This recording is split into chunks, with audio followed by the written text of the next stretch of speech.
প্রিয় বন্ধুরা, তোমরা আশা করছি সবাই ভালো রয়েছো। আজ আমি তোমাদের সঙ্গে বাংলার সেট 3 অর্থাৎ এবিটিএ টেস্ট পেপার থেকে পেজ নাম্বার, তোমাদের যে পেজ নাম্বারটা রয়েছে সেট 3-তে 89, এই পেজের এমসিকিউ এসিকিউ প্রশ্নোত্তরের ক্লাস নিলাম। চ্যানেলে নতুন থাকলে সাবস্ক্রাইব করে নিও, বেল আইকন অপশানে সেভ রেখো। ফার্স্ট প্রশ্ন দেখো কী বলা রয়েছে, ক্রমশ ও কথাটা ছড়িয়ে পড়ে। তো দেখো, যে কথাটা ছড়িয়ে পড়ে তা হলো, উত্তর হবে কারেকশানের কথাটা। অপশান ক হবে 1.1 দাগের উত্তর।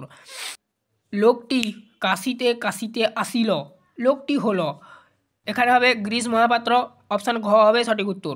তারপর দেখো নেক্সট প্রশ্ন, 1.3 দাগের প্রশ্ন, নদের চাঁদ নদীকে দেখেনি, উত্তর হবে 5 দিন। অপশান খ হবে সঠিক উত্তর 1.3 দাগে। 1.4 দাগের প্রশ্ন দেখো, সেই হোক তোমার সভ্যতার শেষ পুণ্যবাণী, শেষ পুণ্যবাণীটি হলো, উত্তরটা হবে ক্ষমা করো। তারপর দেখো, আচ্ছা, অপশান খ হবে 1.4 দাগের প্রশ্নের উত্তর। কেমন? দেখো 1.5 দাগের প্রশ্ন, তারা আর স্বপ্ন দেখতে পারলো না, তারা হলো, এখানে উত্তরটা হবে শান্ত হলুদ দেবতারা।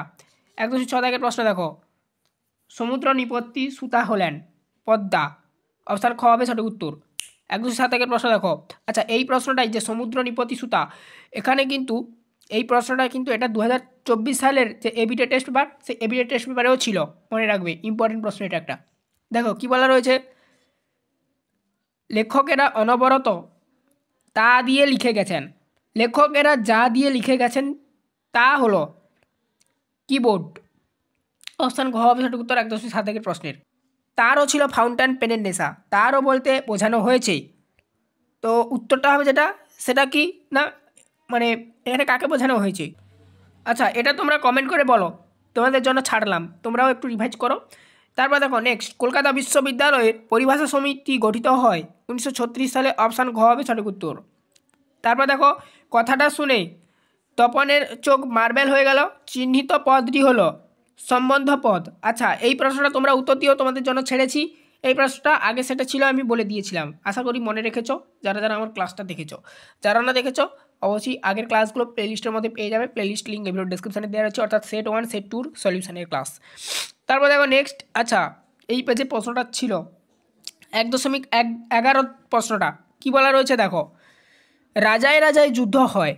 তারপরে দেখো কি বলা রয়েছে, এখানে রাজায় রাজায় হলো ব্যতিহার কর্তা।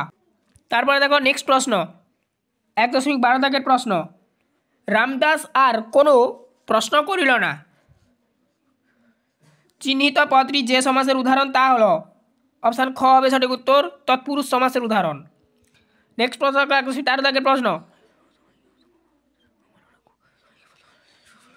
দ্বন্দ্ব সমাস,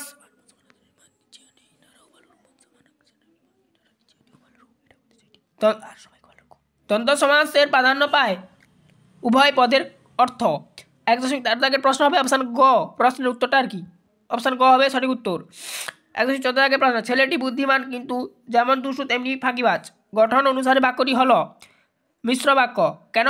ছেলেটি বুদ্ধিমান কিন্তু যেমন দুষ্টু তেমনি ফাঁকিবাজ, মানে এদিকে সে দুষ্টামিও করে, আবার মানে ফাঁকিবাজি বুদ্ধিও রয়েছে, আবার সে বুদ্ধিমানও, সব রকম মিশামিশি রয়েছে, এই জন্য মিশ্র বাক্য। ঠিক আছে। তারপর দেখো, কি মর্মান্তিক দৃশ্য, ঠিক আছে, এইটা 1.15 থাকে, এটি কি মানে এটি যে ধরনের বাক্য বা এটি কী ধরনের বাক্য, তা হলো বিস্ময় সূচক। কি মর্মান্তিক দৃশ্য, এখানে দেখো অ্যাসারেটিভ চিহ্ন, এখানে দেখো বিস্ময় সূচক চিহ্ন রয়েছে, ঠিক আছে। তারপর দেখো, তাকে টিকিট কিনতে হয়নি, বাক্যটি কর্তৃবাচ্যের রূপ হলো, দেখো কী হবে, তিনি টিকিট কেনেননি, মানে তাকে টিকিট কিনতে হয়নি, এটি কর্তৃবাচ্য প্রকাশ করতে হলে এভাবেই করতে হবে, তিনি টিকিট কেনেননি, অপশান খ হবে সঠিক উত্তর 1.16 দাগের প্রশ্নের। তারপরে দেখো নেক্সট 1.17 দাগের প্রশ্ন, ঘন্টা বাজছে, এটি যে বাচ্যের উদাহরণ তা হলো, উত্তর হবে কর্মকর্তৃবাচ্য। তো এই ছিল টোটাল তোমাদের এই পেজের এমসিকিউগুলো। এরপর আমরা নেক্সট ভিডিওতে এসিকিউগুলো আলোচনা করে দেবো পার্ট 2-তে। অবশ্যই চ্যানেলে নতুন থাকলে চ্যানেলটাকে সাবস্ক্রাইব করে নিও, বেল আইকন অপশানে সেভ রেখো। আজ এই অবধি, সবাই ভালো থেকো, দেখা হবে নেক্সট ভিডিওতে পার্ট 2 নিয়ে।